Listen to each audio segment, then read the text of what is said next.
Hey, everybody, welcome back to the podcast. You're listening to the longest running superhero role playing game on Earth, also known as the Continuum Chronicles.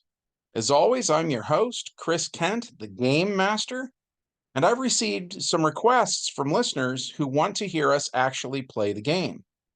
During quarantine, we tried to broadcast our adventures, and we ran into multiple problems. The first problem we had was the sound. I guess I have a big mouth because no matter where I am, the microphone picks me up just fine, and it'll hear whoever it's facing, but the other players weren't heard. Then we tried a website called Roll20, where everybody was in their bedroom with headphones on, but we had endless technical difficulties. And what was worse was the players kept saying, "What did you say?" Or they'd do something that made no sense based on what had already happened because they didn't hear that first thing. So my players got frustrated and unable to broadcast our games. We just quit trying to. That said, I do have an old cassette recorder. Yes, I'm old. And it records games well enough that I can play the cassettes back and write down what happened in an adventure. We've been doing that on and off since 1998. So that said, I can give you the play by play if you want. I can tell you what came up on the dice for any games I have on tape. So if that's what you guys want, let me know. I'm going to do this video that way where I break down the fight more because in terms of story, this would be a very short video. The story of this one is just that the Marvel family fought their evil counterparts from the Sivana family, and the good guys won. The end. That's the story. But because that is so brief, I will go into the blow by blow of the fight, and then you guys let me know which way you prefer things in the comments section. Okay. Speaking of commenting, make sure you also smash the like button. Make sure you're still subscribed. Ring the bell so you know when we upload stuff, all that jazz. And with that said, let's dive into the actual adventure.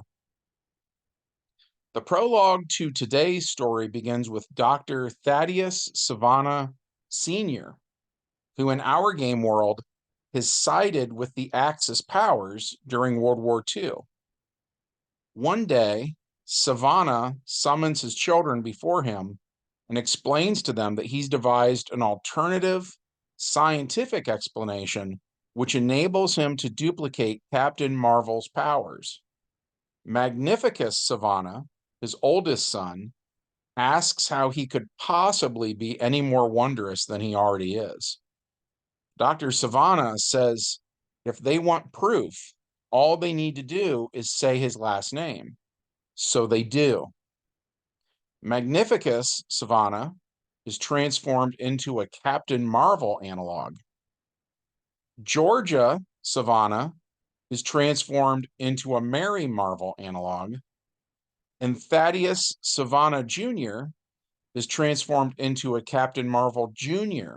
analog. Dr. Sivana tells his children that first prize goes to the one who can bring him the head of Captain Marvel. Which brings us to the main plot of today's game. Captain Marvel, Captain Marvel Jr., and Mary Marvel are in Europe fighting the good fight when the Sivana family shows up. Captain Marvel is attacked by Magnificus. Captain Marvel Jr. is attacked by Thaddeus, who I'm going to call Tad for short. And Mary Marvel is attacked by Georgia. Each member of the Sivana family flies to where their counterpart is. And flight in DC Heroes is an automatic action. So all they have left on their turn is one more automatic action and one dice action. Magnificus tries to punch Captain Marvel, but he rolls a 2 and a 3 on 2d10, so he misses. Tad rolls a 6 and an 8, so he hits and gets one column shift. So he does 17 points of damage, taking Cap Jr.'s body down to 11. Georgia rolls a 17, which is 2 column shifts. So she takes Mary's body down to 9. But now it's the Marvel family's turn, and they don't have to fly anywhere. So they all trade in 2 automatic actions for another dice action. So that means every hero gets to go twice on their turn. Mary rolls a 3 and a 9, which hits but does no extra damage. So George's body drops to 14.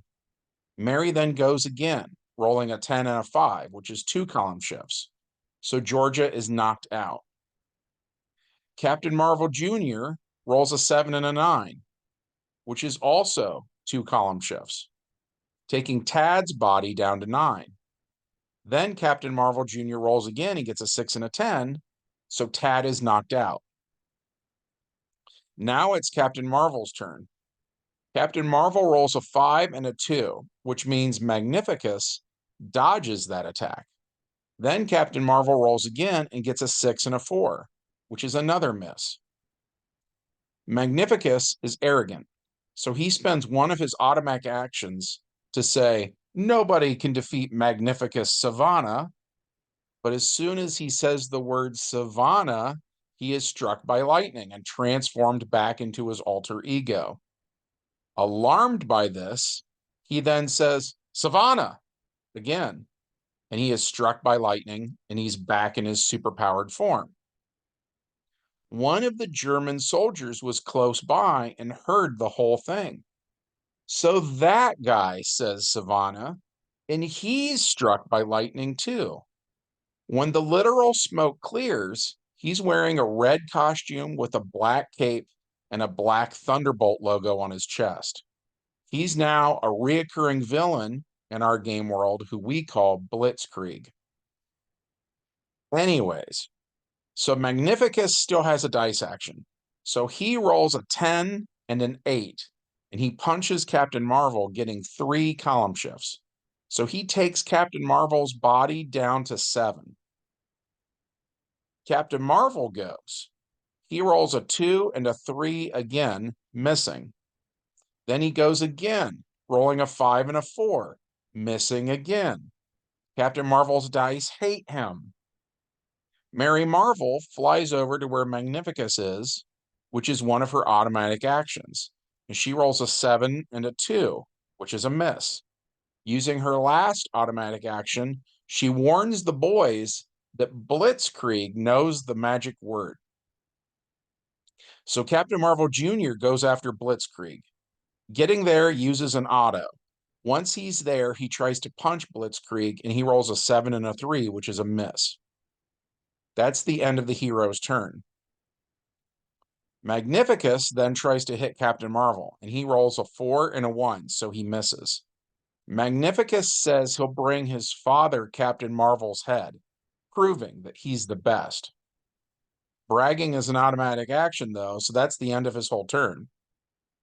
Blitzkrieg tries to hit Captain Marvel Jr., rolling a 1 and a 2, missing him.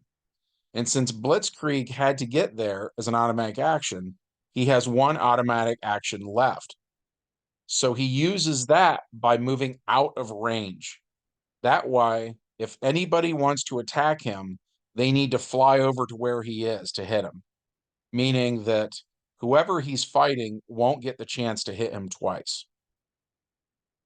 Captain Marvel tries to punch Magnificus, and he rolls a 1 and a 5, which is yet another miss. Captain Marvel tries to punch him again and rolls a 1 and a 7. Again, Billy's dice hate him. Mary Marvel is right here next to Magnificus, so she tries to hit him. She rolls a 10 and a 7 for a grand total of 17, which is 2 column shifts. So Mary takes his body down to 9. Then she goes again, rolling an 8 and a 7, which again is 2 column shifts. So Mary knocks Magnificus out. Captain Marvel Jr. flies over to where Blitzkrieg is and attacks him. He rolls a 7 and a 3, which is a miss. And then it's Blitzkrieg's turn, and he flies away. The Marvel family isn't sure what to do. Do they go after Blitzkrieg, or do they tie up the Sivana family? The players who were playing the Marvel family feel like they are so low on hit points that if they go after Blitzkrieg, he'll just end up knocking them out. So they choose to deal with the Sivana family instead. Mary Marvel finds Wonder Woman, who comes and ties up the Sivana family with her golden lasso. Diana's lasso has the control power, so she commands them to say Sivana, and they all do. Then they are all tied and gagged so that they can't say the word again. Which brings us to the epilogue. Blitzkrieg got away. He knows that if he tells his superiors about his new powers, they'll try to clone him or force the magic word out of him somehow and reproduce the power that way. In either case, he'd be just another number and not valued. But if he does nothing, he still feels like he's just another number who's not valued. So he's not sure what to do. And that's good for the Allied forces, because having yet another evil Superman around to deal with is the last thing they need. And that was it for that game session. We had fun playing it. We hope that you had fun hearing about it. Like I said at the beginning of the video, let me know if you prefer the normal story version that I normally do, or do you want the blow-by-blow and the game mechanics? Also, smash the like button, make sure you're subscribed, and ring the bell for notifications. From all of us here at the longest running superhero RPG on Earth, we hope that you guys have a great week, and we will see you in the next adventure. Bye.